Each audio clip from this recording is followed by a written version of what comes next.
Hi, everyone. Welcome back to the Change Your Mind podcast. I'm your host, Chris Ashley, and I am so excited for my guest today. His name is Mike Nichols. I'm actually going to let him introduce himself because his story is just so fascinating, and I've really been looking forward to this interview for quite some time now. So welcome, Mike. I'm really glad to have you here today.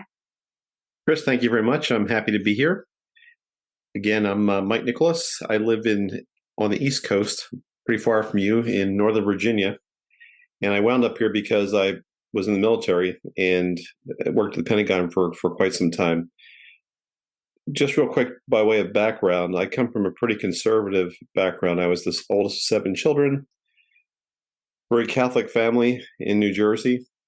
I had a wonderful childhood, so I have none of those things going on, but wonderful childhood, Catholic grade school, Catholic high school. I went to the U.S. Military Academy at West Point, graduated as an armor officer, and served as an Armored Cav officer for 8 years in Germany and in Louisiana. And then I served in the reserves for another 12 years. I was in the Pentagon after I got out of the military. So I was in the Pentagon from 2000 to 2015. I was there on 9/11.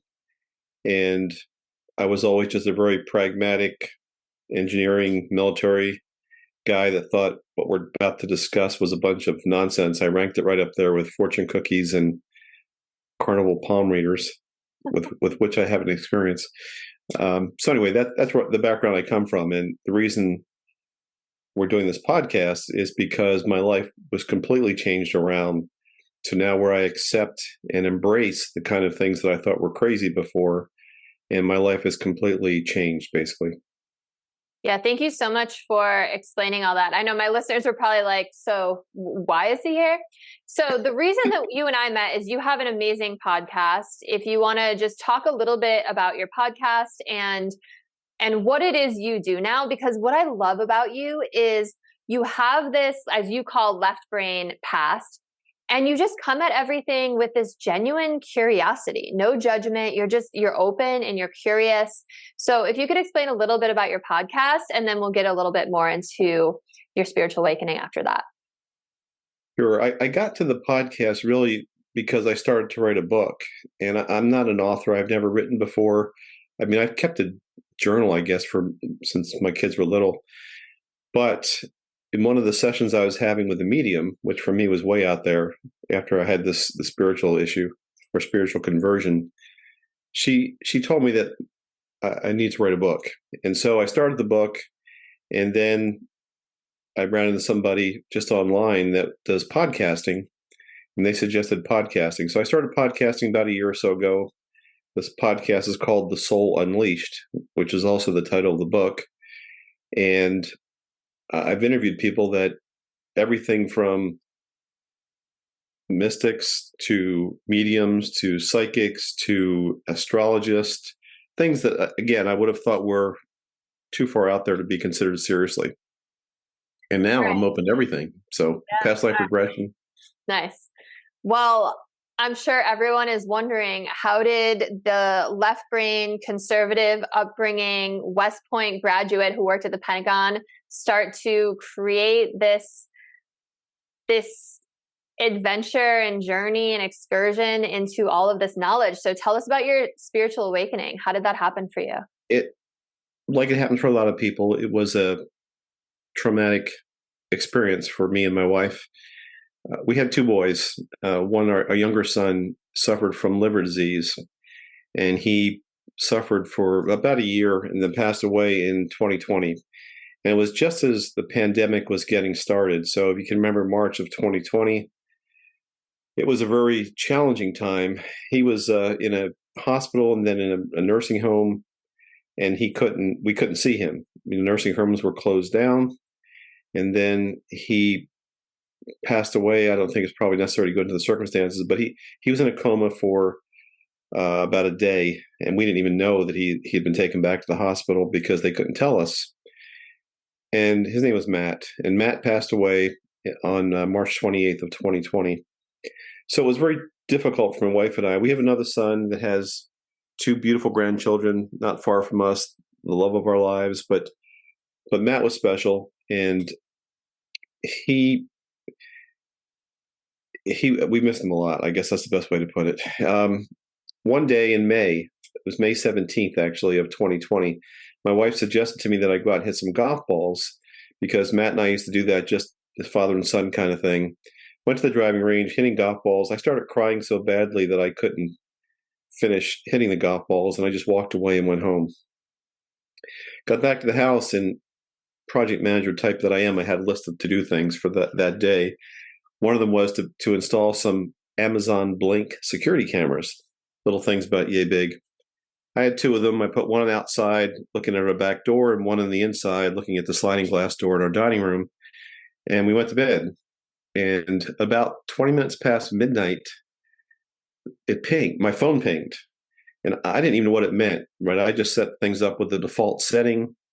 I had no clue what it meant, but I looked at my phone and it said there's an emotion alarm on your dining room camera. And I thought, holy crap, I just installed this thing and somebody's breaking in our back door. So I jumped up out of bed. This is Virginia, right? So I had my gun and my phone, one in each hand, and I'm going down the stairs, and I looked at my phone, and it had a button to push, which to show me what it was the camera had picked up, and I was trying to be sure I knew what I was about to face. Pushed the button and stopped in my tracks. And what it was what I now describe as an orb. So it was a glowing, blinking, round, luminescent thing in the dining room that started where Matt would normally sit when he visited us. And it blinked as it moved towards the camera and then out of camera range. I knew right away instinctively that it was related to Matt and that he was trying to comfort me in some way. I just knew that. I woke my wife up. We couldn't get back to sleep. We kept watching it over and over again. And I didn't know what it was. It happened again about 2 nights later. Same thing, about the same time. And this went on for about 2 weeks. The problem was that my wife and I would be up every night waiting for it to happen, right? We looked forward to it. And so the nights it didn't happen, we'd be up to 1 o'clock, 2 o'clock. So finally one night I said, Matt, buddy, you need to knock this off, or at least do it before we go to bed, would you please? And they completely stopped. Everything stopped. So I was beside myself. I thought, oh my gosh, I've ticked off Matt, I've ticked off God, I've ticked off the universe. I didn't know what to do. And they started again. I figured out another way to see them. And the short story is that I now have thousands of these videos. I can look at them on purpose. I have a number of them on my website. And I'm an engineer, right? So I had to test them and make sure that they weren't dust, insects, spiders, whatever, because I was critical of that. So I tried different cameras. I tried different phones. I wrote to Amazon Blink engineers. They told me the spectrum of IR light that it uses. Bought all kinds of different Amazon Blink cameras. It worked for all of them. And that's what really started my awakening, if you will, to that there's something else going on that I was completely unaware of, that now as an engineer, as a pragmatic type person, this was proof to me that I need to pay attention to something else that was going on. And that's what started this whole business. And I started looking for explanations of this on the internet and with gurus. And I went to the church, the Catholic Church. Can I tell that story real quick? Yeah, I was going to, yeah, please. So I thought, if God's involved in this, the church must know something about this, right? So I have a friend who I trust, and he's Catholic, and he said, I know this priest at Catholic University in Washington, D.C. I contacted him, sent him the video. This was during the pandemic, right? This was maybe June of 2020. But he met me at the Dominican House of Studies on Catholic University campus. Beautiful, ornate library. He's masked, I'm masked, and I was looking for the key to life. And he says, look, I don't know what this is, but here's a copy of the Catholic Catechism. So he hands me this book, which is like this thick, which I memorized a lot of it when I was a kid. But he had no answers, right? So then we went to Georgetown University. We knew a couple of priests at Georgetown, Jesuits, and they were visiting someplace, and we saw them that summer, maybe August. Walked on the boardwalk with them, and I showed them the videos, and I said, Father, can you tell me what the heck, what is this? How should we react to this? So they huddled up for a little bit, two of them, and they came back to my wife and I, and they said, we have no clue what this is, but we know this great exorcist that we can have come and clear your house. Oh, wow. So, You're like, so no, don't get rid of them. exactly. We were like, no, we look forward to this. This is our son. So anyway, the church, unfortunately, and not surprisingly, had no answers for that. But that's what started the whole thing. So thank you. Wow. Thank you for sharing. What a story, and what a horrible thing that no one should ever go through. And I appreciate your just openness about it. So you never saw the orb in person, though? It was always on the recording?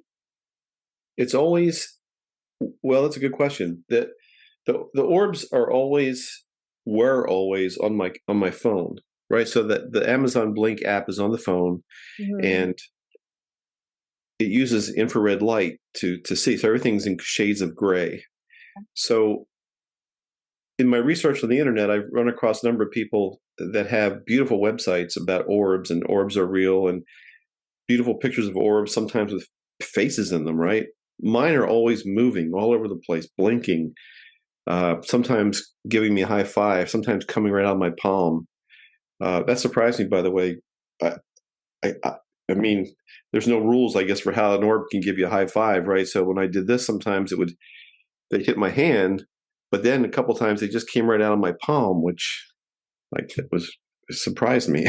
Surprised me. So they do have a playful sense, but um, I can only see them with the phone. And then I ran into a lady up in Canada that sees them with her phone. She records them. And so I've been recording lately, testing here in the house, and I have seen them without the Amazon Blink camera. I have seen them with just my iPhone. But the light needs to be on. I don't know how the light activates them. But anyway, I can see them occasionally without the Blink cameras. So your phone would ping, you'd rush down there, it would still be recording, and you'd be holding your hand up, and then later you'd see that it touched you. Well, no, I guess I wasn't clear enough about that. That's kind of how it could work. Yeah. But once I realized it was pinging initially to let me know that it was reacting to light and motion, Yeah. then I realized purely by accident, after they stopped that one time, you have to turn the cameras on at night, right? Otherwise, if you left the dining room camera on during the day, it would always alert when you walk past it. So I turned them on at night, and I realized by accident, if I hit live view, I could see live through the camera, and the orbs were there. So then I thought, what would happen if we walked into the room while the orbs were in there? And we tried that. My wife and I sat at the dining room table, went to live, and sure enough, they were all around us. We have videos of hundreds of orbs around us, sometimes avoiding my head.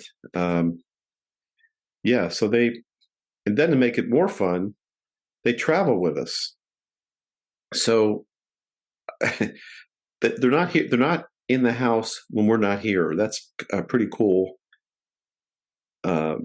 rule, if you will. There's certain rules that the orbs follow that I've come to discover as an engineer. I've tested all this. You can look, like if you have security cameras in your house, you can look at them through your phone, right, when you're not home. Mm-hmm. And you can see your house or your baby or whatever.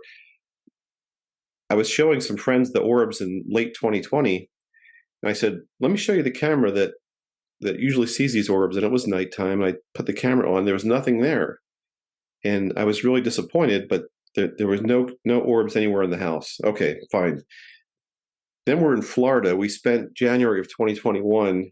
We spent a couple months in Florida, and we had some people come in and water our plants. And the phone pinged one day. And I looked at it, and I looked at the video, and there were orbs in the kitchen. I thought, doggone it, there goes my whole theory. There's orbs in the house, and we're not there. And then the other camera pinged, and my neighbors were in the house watering the plants. Wow. And my first thought was jealousy. Those are my orbs. Yeah. I've come to believe we all have our own spirits, obviously, that are with us or that are around us. These orbs appeared with my neighbors, and it has happened since. There's a couple ladies that come and clean the house. If I leave the camera on, usually by accident, it'll ping, and oddly enough, one of the ladies has orbs around her, the other lady does not. I don't know why, but anyway, they they those are kind of some of the rules. They're never around when there's no people. They travel with us. If I take the little camera with me, even on my motorcycle trips, and set it up, orbs have no ego, right? They show up in Motel 6. They show up at a Marriott resort. They show up whenever I ask for them, they appear. So that's been kind of cool. All right. So if we all have our own orbs and you have multiple, what do you think they are? Do you think they're your spirit guides? Do you think they're Matt and his friends? What? I think they're Matt and his friends. Okay. But I've become less focused on trying to figure out what they are and more aware that they were designed to wake me up to do what I'm doing. Right. So initially I was spending a lot of time, what are these? Why are these? Who are these? Now I don't care anymore. I'm focused more on bigger things like the soul picture and the soul journey and reincarnation and manifest, all the wonderful things that you and I both believe in. But it was the orbs that woke me up. I love that. I love that so much. The orbs have personality too, which is kind of interesting. So sometimes they just glide. They're beautiful and slow, and they blink. Sometimes they're pinging all over the place. One thing that happened one time, which again surprised me, we have a camera. It seems odd, I guess, in the house because there's a camera in the different bedrooms, but that's where they appear. And the children, when they were like 5 and 7, they saw the camera in the bedroom. And once they realized what it was, they asked me what it was. And I said, oh, it's just a camera. It's a video camera. They wanted to perform for it. So I said, okay, go upstairs. You can perform for the camera. So they went upstairs. They were bouncing around the bed and making goofy faces and falling on the floor. Came downstairs to watch themselves. And the orbs appeared around them. And the orbs appeared to have the same joyful energy that the children had. They were going in circles and they were flying around and they reflected the energy of the children. And that really surprised me. So I think that there's way more to it than I understand, but I do believe that they are some type of spirit energy related to our loved ones and relatives. It makes you wonder if children have other children's spirits that come keep them company or play with them or look out for them, that have that youthful, joyful energy. I love that. That's really cool. That could be. I haven't seen it with pets. I think pets probably have their own orbs. I did babysit my other son's dog over New Year last year, and they were all in their kitchen. I took one of the cameras with me, and the orbs were all there, but I don't know if they were there for me or for Ozzy is his name. I think, I don't know whether they were dog orbs or my orbs, but there were a lot of orbs there with us. So, well, dogs seem to be pretty advanced spiritual beings, so I bet they have some sort of guide with them. I did test it to where I stayed downstairs and let Ozzy wander around upstairs, and there were a couple orbs with him up there. So I tend to believe the same thing. So on your quest for knowledge, since this has all happened, has there been anything that you found that has really struck you that like this feels like the truth? Like you have that soulful feeling about it? There was an episode with a medium. The first thing we did was we went to mediums, right? Because we wanted to establish contact with our son. And I had no clue what that was going to be like or whether it would work or whether he'd show up and we went to a couple mediums, but one episode in particular that happened, and this was just me. I just did this. Initially we did it together, but I did a couple by myself. And first of all, there's no difference in terms of intensity with whether or not the medium's in the room with you or whether he or she is doing it like we're doing this, right? So I did a session with a lady in New Jersey like this. And the way mediums work, and you probably know all this, but they have different gifts, right? Clairaudient, clairsentient, This lady could both see and feel. And she started to describe to me, this is going to be a little bit difficult. She started to describe to me, she said, I'm feeling this feeling on my eyes and my eyebrows and my forehead. And she was just describing to me, but she didn't know what she was feeling. And I knew right away what she was describing. And that's how I touched my son's face as he died. And when he was a little boy, 4 or 5 years old, I would try and put him to sleep, by rubbing his eyebrows and his eyes and those kind of things. and so when he was dying, my wife and I had agreed to disconnect his life support system and take him off life support. And he lasted about 15 minutes. But during that period, that's how I touched his face. And when she told me that, I knew exactly what she was describing to me, and it erased any question in my mind about whether or not he was there or whether it was possible to communicate with our deceased loved ones. No one could have known that. And anyway, that was probably the most impactful thing that I experienced. Wow. You're like making me tear up over here. That's that's really powerful. And what an incredible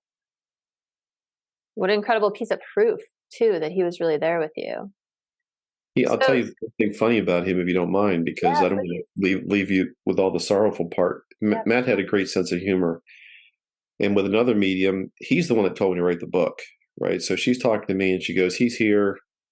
He wants you to write a book, and he wants you to reach people that would not otherwise be reached, who have this mindset of left brain type, similar to me.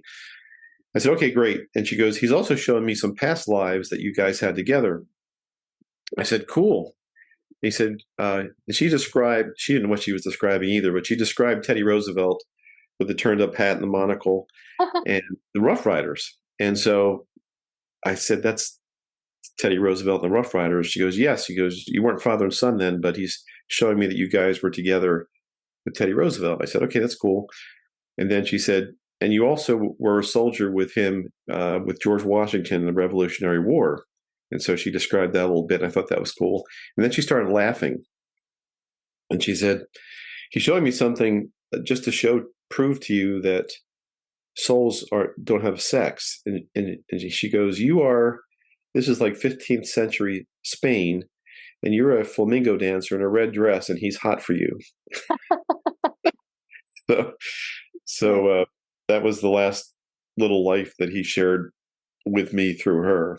So he does have a sense of humor for sure. That's awesome. You definitely need to get a QHHT session. We were just talking about that before we started recording. So how do you have any different view of your son's passing now than you did in 2020? Do you, like, with all that you've been through, all that you've seen, all that you've learned, is there any different perspective to it? Undoubtedly, for sure. I mean, part of what I want to do now is help people that are dealing with the loss of loved ones. The pain never goes away. The missing never goes away, right? But he's told me a number of times that he did what he came here to do. His mission in this life was fulfilled, and it was his time to leave. And it gives me much comfort to know that he's not suffering. He appeared to suffer terribly before he died, but he said something about like that was just the blink of an eye, and now where he is, he's happy. So yes, I'm very much comforted by what I've come to learn and understand in terms of his passing. I'm sure he's with us. He's made comments about things that he's seen happen. One of the mediums we went to initially, the lady, again describing to us, didn't know what she was saying, but she said to my wife, "Can you hear your son?" And she said, "No." And she turned to me and she said, "Can you hear your son?" This was in person. I said, "No." She goes, "He's pointing to his ears for some reason. He's trying to explain to me something about your ears." And then it dawned on me after she was just about to say, "Forget it," because what they usually do is if you can't confirm it, they go on to something else. She said, I said, "My wife just got hearing aids." and you couldn't see them. They were so tiny, and she had long hair, right? So they were underneath her ears. And she said, "Oh, he's jumping up and down. That's what he's doing. He's trying to confirm for you that he knows you got hearing aids."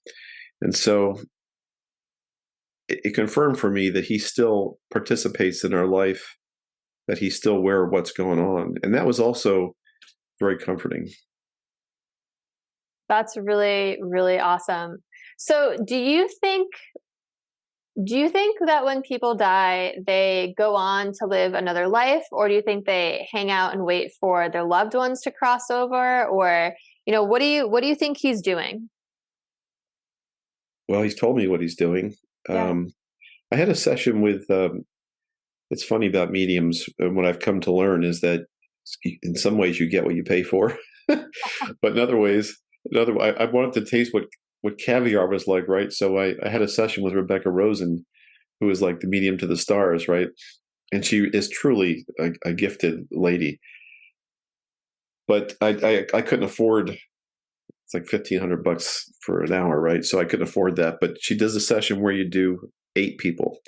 And so we're in this session, and she hadn't gotten to me yet. She's with one of the other 8 people. And suddenly she stops. She says, "Who's Matt?" And I was afraid to put my hand up because I didn't even know how to act in this kind of group thing. And nobody raised their hand. So she goes, "There's somebody here named Matt." And who's Matt? I said, "I have a son named Matt." She goes, "Well, he's here with this other gentleman's daughter." And she had taken her own life, and she was about Matt's age. And so she eventually told us that they were in school together. They were going through a life review together in spirit. And it wasn't by accident that this other gentleman, Jim, and I were in the same group, because our children were together and going through a life review. So I think Matt's gone through that for sure, the life review part. It used to bother me that maybe he wouldn't be around when I died, right? Because he might have recycled and come back. Yeah. But I now believe in the concept of an uber soul, if you will. Mm. So even if that person, that soul, does return to this life or any other dimension, that the uber soul part of that soul is still waiting for me, and I'll reconnect with that, all my loved ones, when I die. Yeah.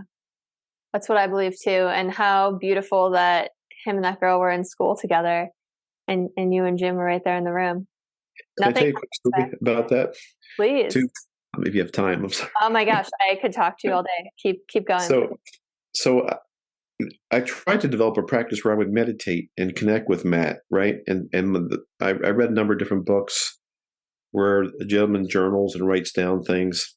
One of the first books I read was My Search for Christopher on the Other Side. I can't remember the author's name, but he journals early in the morning with his son. And so I started doing that. So this other gentleman in the class named Jim was terribly, terribly still suffering with the loss of his daughter, the one that was with my son. And so after it was over, I contacted Rebecca Rosen's secretary, and I said, I know you probably can't share with me his address, but can you just let him know that I'm willing to talk to him and share with him what I've learned, because I was about 6 months ahead of him in terms of the passing. And she said, "Oh, here's his email. You can have it." So I said, "Great." So I sent Jim a long email, and I sent him 2 or 3 videos of the orbs so he would understand why I had changed. Anyway, he didn't respond to me. Nothing happened. So about 2 weeks passed. I thought that was odd, and I contacted the secretary again. I said, "Can you just confirm Jim's email?" She did. She said, "Yes, it's him, whatever." So the next day I was talking to Matt, and sometimes, I don't know if you do this, but I struggle sometimes with what I hear, whether it's really coming from someplace else or in my head. But I heard Matt say pretty clearly to me, "Don't worry, he has not yet seen your email." And so I wrote that down. Wow. And so the next day I got an email from Jim and said, "Hey man, I'm really sorry, but went to spam. And I just found your email." And so we connected, and we shared after that. But that was an example for me that I am actually able to communicate, as poorly as I do it, with my son. Absolutely. Yeah, and to the point where you can even hear him. Have you come across the book The Afterlife of Billy Fingers yet? I've heard of it, but I have not read it. You might want to check it out. I think you'd like it. It's one of the most beautiful books I've ever read. It's about a woman who also was not open to any of this kind of stuff, and her kind of bad boy brother died, but he starts communicating with her in the afterlife, and as he's going through everything, he's describing it all to her, and the book is just her notes written down, but it's really, really beautiful. And a lot of what you said kind of coincides with that as well. I'll So check yeah, check it out. I think you'll like it. So did your wife also have this same kind of spiritual awakening? It sounds like she went to all the mediums with you. Like, She's is now she on the same? no, she's not. She's not into it like I am for sure. My wife actually suffered an accident last August 3rd of 2022. So she's been in the hospital. She still is since then. And there have been a number of similarities and things that have happened. A lot of my podcasts are about what's been going on with her. I thought she was going to not make it. Basically, she fell backwards and hit her head, and was in a coma for 2 months. And and the parallels are pretty amazing. When she went to the hospital, they took her to the emergency room. She was 2 doors down from where our son died, in the same ICU. And she didn't know, but I did. And then after she was put in a tracheostomy and a feeding tube, and she was in a coma, and they can't keep people like that in an ICU forever. So after a month, we had to move her to a special hospital in Washington, D.C., where she still is. And they got her off the trach and everything, but she can't really move. But I thought we had agreed to terminally wean her. I knew she didn't want to live that way. When our son was in that condition and we decided to turn off his life support, we were holding each other's hand and crying basically. But we said to each other, if I'm ever in this condition, I don't want to live this way. So I knew what she wanted. So I agreed to, my son and I agreed to disconnect her. And 2 days before that was supposed to happen, I walked in the room and she's looking at me, and she said she couldn't talk, and she knew who I was for about 3 weeks, but she was still in the vent and the trach and everything. But she's off of that now, and mentally she's pretty good, but she just can't. She can't do anything. But that's so her spirit journey, if you will, to get back to what you asked me. She's not really on any spiritual journey at the moment. She's just trying to get better. So when I said I was seeing mediums by myself, that's why, because she was in the hospital, and I continued to see mediums because I was continuing this journey. But that's what happened. It's a lot of trauma for one person to go through in a very short period of time, Mike. Really sorry to hear about your wife. And just for listeners, you said this happened August 2022. It's September 2023 right now. So it's been over a year. Yes. So she woke up from a 2-month coma 2 days before you were going to take her off life support. Yeah. And she didn't know who you were for 3 weeks, but now she's mentally I mean, that's pretty rare and pretty amazing that she's mentally with it. So what is it that's keeping her in the hospital, that she's unable to move, or is she paralyzed? Her body's atrophied to the point where she has to go through physical therapy to learn how to walk again and learn how to move again. And being in the hospital like that, she constantly has infections. So then she's being treated for that. Then she regresses. That's what she's going through. So, she's well enough mentally to joke with me, and so that's all good. I go see her every day. She's about an hour and a half from me, but I go see her every day, and she's getting a little bit better every day. Wow. Speaking of trauma, though, Chris, really, the whole spiritual journey that I've been on has really helped with all this, right? That was my next question. It has, because both of us have come to better understand and accept what happened with our son. So, today something came up and she was thinking of him. His picture's right on the wall by her bed. She was crying a little bit about that. But generally, we've accepted that has happened and what has happened, and that he's fine and happy where he is. And I've come to accept that whatever's going on with her is part of, nothing happens by accident. Right. And so whatever the universe is doing right now. But I'll tell you one thing: I manifest, or try to manifest, like crazy. So there's a number of stories I tell in my different podcasts, simple, silly things like manifesting a parking spot at the hospital, right? When I first started listening to Mike Dooley and Esther Hicks and Sarah Bernhardt, is her name? Anyway, all this manifesting stuff, I read The Secret. I thought I'll start with a parking spot. And it was hard to find a parking spot near the door of the hospital where she was initially. But every day that I would think about it before I got there, I was getting a stupid parking spot. The one day that it didn't happen, I was driving there and I got to the parking lot and there was no parking spots. And I thought, oh, well, this manifesting stuff is maybe for the birds. But it was pouring rain, right? I pulled into the parking garage and there's 3 spots near the door that are never available. And one was there in the covered part of the parking lot available. So it was, There you go. it was in the covered part of the garage. So anyway, little things like that. I try to manifest. I needed to see her doctor. Her doctors would show up. I needed to see her nurse. Her nurse would show up. So every day I start my day with a mantra. And the mantra is, no matter where I'm going, no matter what I'm doing, my dominant intention today is to see what I want to see. And I try and set my intention for the day. Have you heard of segment intending? Mm-mm. So Esther Hicks talks a lot about segment intending. So I intend for this particular segment of my day, maybe driving to the hospital. I want it to be a safe drive because it's on the Beltway in DC. And so I want it to be a safe drive. I want to arrive at the hospital safely. Or the segment of the hospital, I want to see her doctor. One day I got on the elevator. He got on the elevator with me. I can never find the guy. I got in the elevator. He gets on the elevator with me as we're going up to the floor. So I use segment intending every day. I use that mantra every day.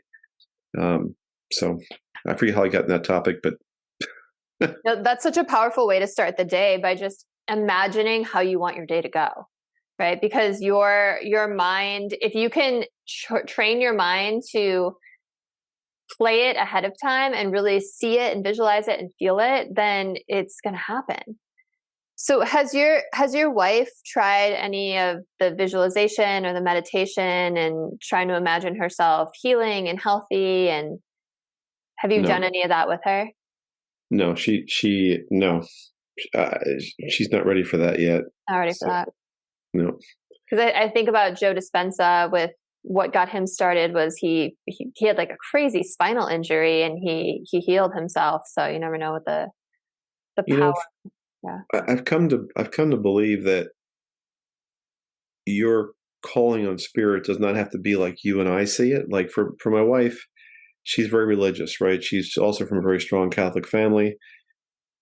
She was a religious studies major and she went to Catholic college. And so she prays a lot, and that's her connection to spirit. So it's different from mine, but it's still a connection to spirit. So I think that can be just as effective. Yeah. That's what she does. Absolutely. Yeah, I love that. And I think you're right. I think we all call it different things. Some people call it prayer, some people call it manifesting, some people call it, quantum physics, but it's all getting in touch with that higher realm and that higher version of you. Have you ever given any thought to why prayer works sometimes and other times it doesn't? Like, we prayed for our son and it didn't work, whatever work means, I guess. I prayed for my wife and it did work. So I'd love to figure out how prayer works sometime. I think that we don't necessarily, we're not necessarily able to consciously create for other people. I think that we are powerful creators in and of ourselves, and that only we can truly heal ourselves. Only we can truly call things into our life. Because I've had a couple losses in the last couple of years as well. Like my dad just passed. I don't remember if we talked about that on your podcast or on mine, because we just did a double recording. But I had the same thought too, that I was journaling and I was doing all the things that I normally do that create magic in my life and have for decades, and nothing worked. But it was his own attitude, it was his own personality, and it was his soul plan, right? I believe that we create these big life moments, how we're going to be born, how we're going to die, and some big life circumstances along the way. So I think a lot of that is pre-decided already, And I believe all that too, and that leads me back to why pray in the first place.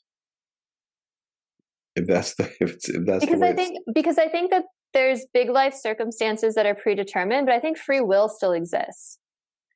I think that there's certain things we have to go through in order that will give us the opportunity to learn and grow, depending on what trajectory we take, what path we take, right? Those might change.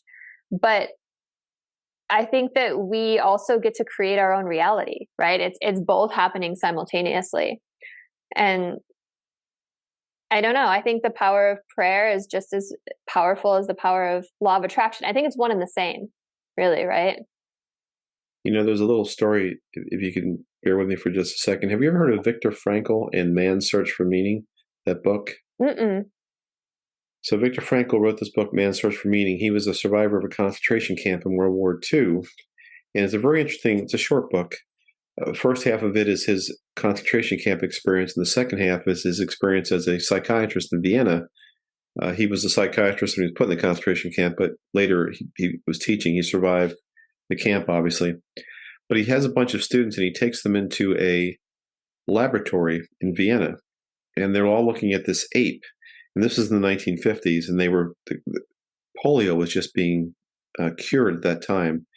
And the way they were doing it in this lab, where they were constantly injecting this poor ape with needles to test different serums and different things, and the ape was suffering terribly. And Frankl said to his students, he said, "Do you think it's possible that this ape understands the bigger picture, why he has to suffer for this cure for polio?" And all the students agreed there's no way that ape could possibly comprehend what was going on or what his role was in the bigger picture. And Frankl said that, so what makes you think that what your understanding is in this life provides you with an understanding of why you suffer here? And it really struck me because, the suffering that I went through with our son, for example, I didn't understand why that was necessary. But I do believe now that there's a bigger picture that I just don't appreciate. I can't appreciate, but that it exists. I love that. That's really profound. I think about it. I think about all of these lifetimes strung together, right? Where each one is just like a split second. It's like a blink of an eye, right? Kind of like your son said. And it's like our story doesn't start and end when we die in each lifetime. Our story started the moment we were created. And it ends the moment, I don't know, we go back to source, I don't know. But it almost feels like each lifetime is a chapter, right? And that's why I love QHHT so much, is because oftentimes things that are afflicting people in this lifetime, whether it's a disease or a phobia or a relationship issue or something, can be explained by what happened in a past life. So it's almost like our story is so much bigger than even just this lifetime that we see. And sometimes we have rest lives where those people, you look at them and you're like, they have a charmed life. They've never gone through anything difficult. Things come easy to them. It's like they were born with a silver spoon, but you don't know what kind of lifetime they lived before this and before that. Like maybe they needed that rest. So I think the story just extends so far that how could we even possibly know? But I don't know. It makes me just like reframe the suffering we're going through. And I don't know if what I'm getting across is what I'm trying to get across, but I just think there's such a bigger, grander scheme to it all. Chris, I understand completely. Well, I understand what you're trying to say, because I struggle with this a lot. I read another book recently. It was about, I don't know if you ever heard of this, but there was a bunch of Polish officers murdered in the Katyn forest during World War II, and by the Russians, and their families were rounded up by the Russian, it was called the NKVD then, and sent to Siberia. Hundreds of thousands of little kids and women perished in Siberia. And the stories of what they went through, they were just dropped off and left to die in the snow. And I wonder, why would God permit children like that, 2 years old, 4 years old, to just suffer and die? That scenario only makes sense when you frame it the way you just did, that this life is just one of the many lives that we live, and those souls have a reason and a purpose to suffer like that, but they'll have other opportunities, other lives. So Dolores Cannon, and I know you're into Dolores too, talks about how we come here because we want to experience everything, and that we're not a whole complete soul. We're actually a fraction of a soul. And quantum physics backs this up too. So every time you have a choice to make, for example, your timeline branches and you go on to live out the choice you made, and there's another version of you that goes off on another timeline living that other choice. And then each time each of you have to make a choice, the timelines branch again. So there are just infinite number of timelines, plays starring you as the lead actor. And quantum physics backs this up with the many worlds theory, right? It says that, the many worlds interpretation says that, because the whole thing is like particles are waves, but they appear, or electrons are waves, but they appear as particles, matter. So every other possible place that that particle can appear exists in another parallel reality in the same time and space as ours, right? Just laid on top. It's like a transparency, a different dimension laid on top of ours. And, Dolores's whole idea is that we want to experience everything. So there are timelines of you who are very similar to the life you're living right now. And then there's ones that are vastly, vastly different. And, maybe there's a timeline where you died as an infant. Maybe there's a timeline where you live to be 100 years old. Maybe there's a timeline where you're still with the first girl that you ever kissed. Maybe there's a timeline where Matt's still here. I don't know. But we want to experience all these things. We're here to have experiences. And then the idea that Dolores talks about is once we cross over, once all of these different versions of us cross over, it's kind of reconvened, and we get to bring even more knowledge back to source, and we get to have even more experience to draw from in this school. So I don't know. I think about that a lot too, that, there's, maybe, yeah. So different parts of us are on all those different timelines. Yeah. And then it gets even trippier, because the whole idea is that past lives are actually parallel lives, right? Because time itself is an illusion, right? Yes. And it's part of this 3D construct that we've created, this illusion of reality that we've created. But there's really no time on the other side of the veil. And you were talking about an oversoul. I call it the higher self. It's the same thing, but there's always that part of you that's on the other side of the veil, that bigger part of you. And that's the part that's connected to source. And that's the part that's always there. I don't know. It's mind blowing to think about it all. I love thinking about it all, but to me, it helps me, or it has helped me. I don't know if like rationalize is the right word, but just kind of cope with the traumas that I've gone through, or the difficulties that I've gone through, or the losses that I've gone through. Just what's the name for that concept of all the multiple choices being available or existing? Is there a name for that concept? Well, in quantum physics, it's the many worlds interpretation, but the more spiritual aspect that Dolores talks about, I don't know if there is a name for it necessarily. Someone probably created a name. The reason I'm asking is I interviewed a young lady a couple weeks ago, and she said that exact same thing. Really? She's only in her 20s, whatever, but she was conveying the same thing to me, that we constantly make decisions and branch, mm-hmm. and that all these lives are being lived simultaneously based upon what choices we make. She didn't have a name for it either, but I'm just wondering what it's called. Yeah. Right? Yeah, I don't know. Dolores writes about it. I think she wrote about it in Between Death and Life. I think. I don't know. I've read a lot of her work, but I don't know. It makes me feel like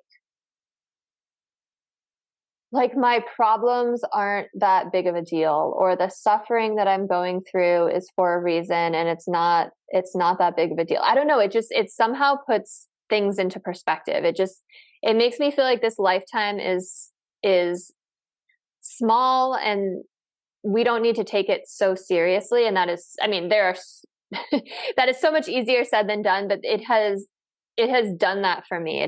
That perspective shift has made it okay that certain things have happened or certain things haven't happened.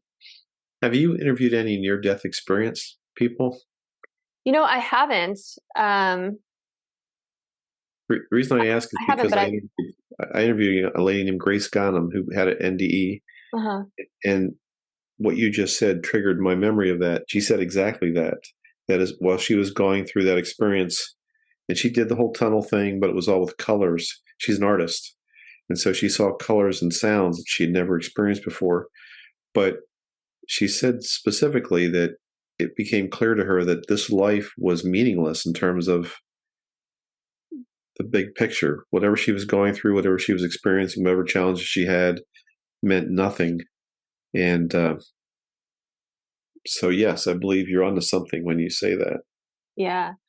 I've gone down the rabbit hole reading about near-death experiences and watching testimonials of them on YouTube. And it's so fascinating because all these different people from all different beliefs and backgrounds and walks of life report such similar things when they're on the other side.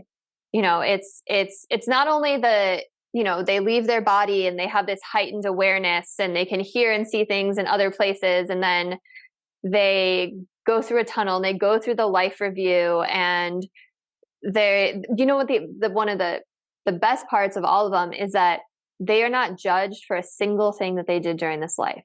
It is just pure unconditional love. Even the worst people who have committed the worst offenses aren't judged because it was all a learning experience, and you are just loved unconditionally. Like a father unconditionally loves their child. Yeah. Where do you think the justice comes into play on that? I meant to ask you this when we were talking on my podcast, but what do you tell a parent, for example, whose child's murdered, say, by some terrible act in this life, and you tell them that the person that committed that act is not going to be judged when they die, not going to be punished when they die? How does someone accept that? I think that's really tricky because I think that you are talking to, and I don't mean this in any kind of negative or bad way. I think you are talking very much to that person's ego. And by ego, I mean earth guide only, right? You're talking to someone that has gone through something horrific, that is here very much living in the reality of 3D earth, right? And in those kind of circumstances, people aren't ready to hear about the bigger picture. But there was a part in Between Death and Life by Dolores Cannon where she talks about Hitler. Do you remember that part? I know you said you read that book. I do. Yeah. Where she was saying that he was totally forgiven and that it was all because of his father, and he had to go to a resting place for a long time to just heal.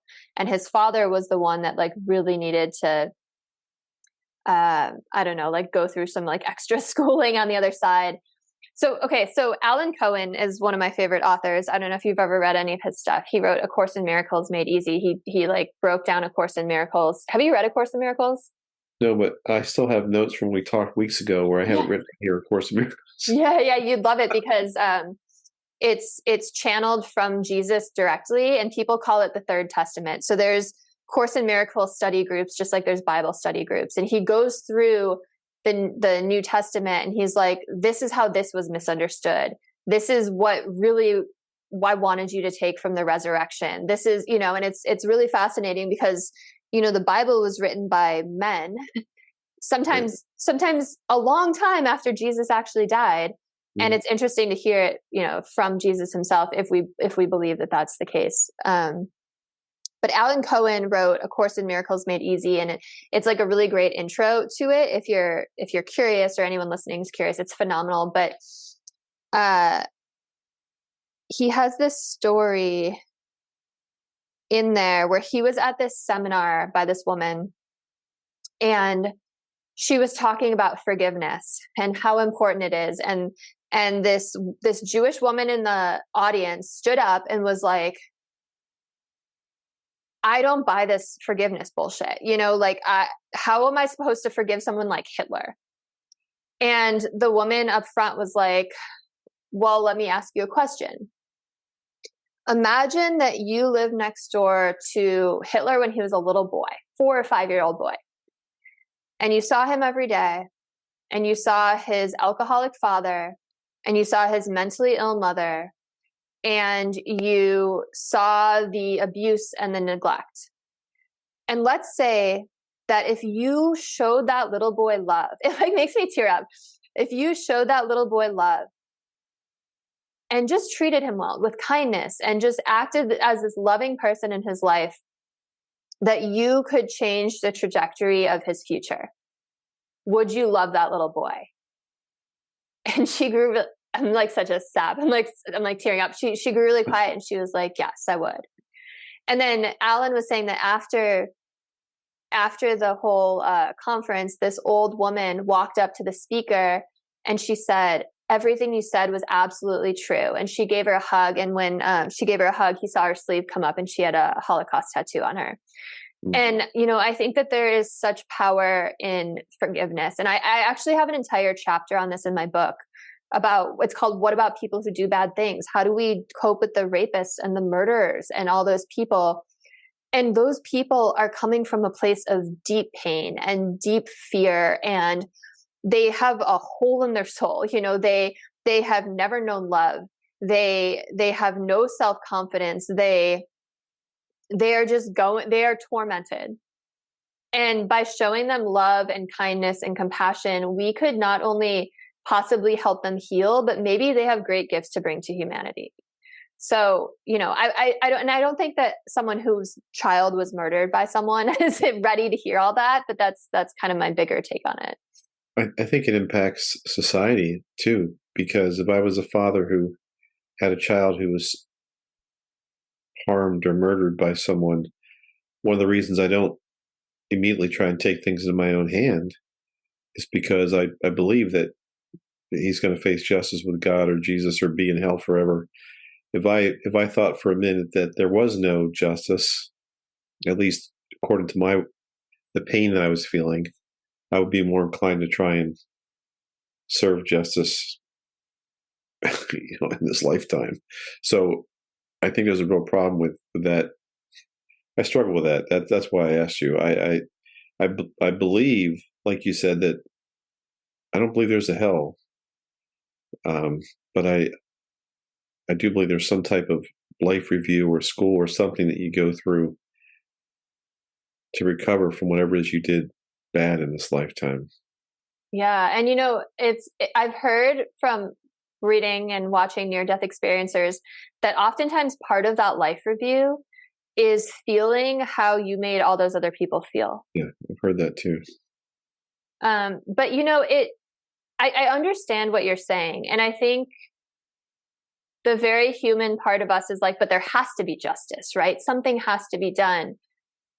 But why? Why can't there just be this world where we are just here to have experiences, and knowing that we make mistakes and that we learn from everything we go through, and if we mess up, we repeat the lesson and we do it again until we get it right, until we learn to treat people with kindness, until we learn compassion, until we learn those things, and then we move on. But at the end, you're just met with unconditional love because it's all a learning, right? And it makes you take everything a little less seriously, or maybe you have to take it a little less seriously in order to wrap your head around it. I don't know. And I'm not saying like one way is right or one way is wrong. It's just, it's interesting to ponder. You must live in California. No, I understand what you're saying. It's just hard. I've never been in that position. So I don't know how I would react. Yeah. There's another story on forgiveness that I write about in my book. This woman named Corrie ten Boom. Have you ever heard of her? No. She was a Christian, actually, but so her and her family got locked up in a Nazi concentration camp. I don't know why this keeps going back to the Nazis, but they got locked up in a Nazi concentration camp during World War II because they were hiding Jews in their home and helping them escape. They were Christian. Mm-hmm. And her father and her sister died in the camps. And when she got out, when the war ended, she set up recovery centers for survivors. And one day she was in town and she saw this Nazi guard. And it wasn't just any Nazi guard. It was one who had been particularly very cruel to her sister. And she confronted the man and he asked for her forgiveness and she gave it. And she felt such a release from that forgiveness that she then spent the rest of her life traveling the world and teaching about the power of forgiveness. And her whole thing is forgiveness sets you free. I don't know. It's like if there's people like that can forgive and then go on to teach it because it was so profound for them. Yeah. Like I can forgive a few jerks in my life, but I've also, never gone through the experience of having a child. What's that? Have you been able to forgive what happened to you? Oh yeah. Okay. Yeah. Yeah. I mean, it took a long time. And I think a lot of this, it's easier said than done, right? It's for people who are in the storm, it's not easy. And I had to forgive a group of people. I was actually a target of cancel culture in 2020. A whole community that I was a part of started spreading lies about me on social media. And it was honestly very traumatic. And it took me a long time to forgive them as well, but I have. But it's easy to slip into anger,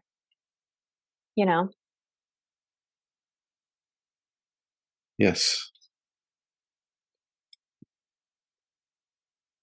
This was a heavy conversation, but I think it was such an important one, and I really appreciate you sharing your story and your perspective. Is there any message that you'd like to leave humanity with? Anyone listening to this? The main thing is that there's something else beyond what we can see with our five senses and sense with our five senses. It's real. It exists. I always struggle with that, even though I grew up Catholic and prayed to God. And for me, it took the orb experience to fully embrace that. And then what I found through, psychics and mediums and being able to contact other people on the other side. So the main message that I would want to get through people's heads, especially those that don't embrace any of this stuff, is there definitely is something else beyond this life. Yeah. Thank you so much. So how can people get in touch with you? Where can they find you? What are your offerings? Simple. Thank you. Thank you very much. It's just MikeNicholas.com. That's my website. And my book will be out by October. The Soul Unleashed is basically kind of a biography explaining how I became such a knucklehead early on and how that changed. So just MikeNicholas.com. I'm on other places, but all those links are on my website. And The Soul Unleashed is your podcast. Yes. Everyone go listen to Mike's podcast. It's amazing. He has so many incredible people on. And again, what I just appreciate about you is you're just curious and you're so open-minded. And because, we don't really know the answers. We know what we learn that feels right to us, but there's so much that we don't know. And I just appreciate your inquisitiveness and your quest for knowledge. Well, thank you. I appreciate that. I really enjoyed meeting you too and talking with you. So, and you'll be one of the really interesting people on my podcast too. Yeah, it's on Mike's today.